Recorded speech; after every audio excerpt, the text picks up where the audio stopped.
Good evening to one and all. This is Anjan Kumar from EC department. In the last lecture, what we discussed internal fields in a solid. I think internal fields in a solid. That is the last topic. Okay. So what I'm saying now, the Clausies Mosotti equation. So this topic is relating with the internal fields in a solid. So that's why I'm saying. Okay. The conclusion of internal fields in a solid is the EL.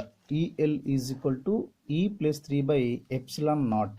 Okay, this is the final equation for internal fields in a solid, where EL is the Lorentz electric field.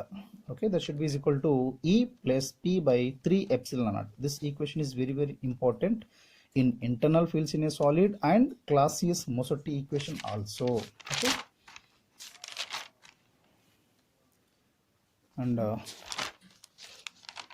this is very, very important topic in total entire fifth unit.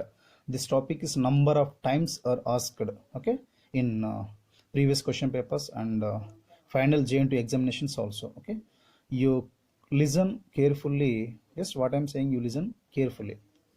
And this topic is very, very important. Once again, I'm saying this topic is very, very important. All of you learn this topic. Okay, let us consider an elemental solid dialectrometrical. Since they don't possess permanent dipoles, for such materials the ionic polarization and orientation polarization should be is equal to 0. Two polarizations should be 0. Hence the polarization P is equal to, already you know, the polarization P is equal to N into alpha into E. Okay, this should be already you studied in total internal fields. Once again I'm saying, okay, here also you studied, you learned here. Okay, P is equal to N into alpha into E, but here in place of alpha I taking alpha E.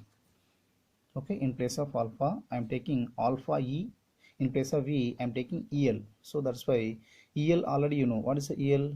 EL is the Lorentz electric field. This term also have some important term, and that is E plus P by epsilon naught.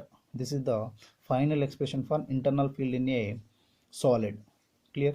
Okay, that equation you simply substitute in this equation. Okay, in this equation P is the polarizability, capital N is the number of dipoles per unit volume, and alpha E is the electronic polarizability, and EL is the Lorentz electric field. Okay, these four terms are already, so here is there. Okay, four terms here is there.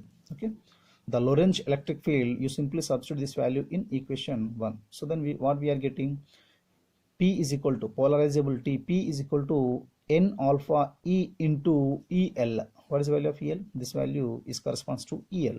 Okay, you multiply these two terms. Okay, N alpha E with this term. So finally we are getting N alpha E into capital E plus N alpha E into P by 3 epsilon naught. Clear?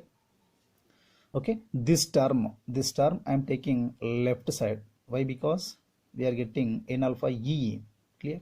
So N alpha E is equal to P minus this term. So in this term P is common again. Okay, so I am taking P is common. So what we are getting after P is common, 1 minus N alpha E is divided by 3 epsilon naught. Clear? Okay, after we are got P is equal to, I write P is equal to this term by this term. Okay, then P is equal to N alpha E by 1 minus N alpha E by 3 epsilon naught. This should be considered as a polarizability, and this should be considered as equation 2. Okay, these are all the in these terms. Clear? Next,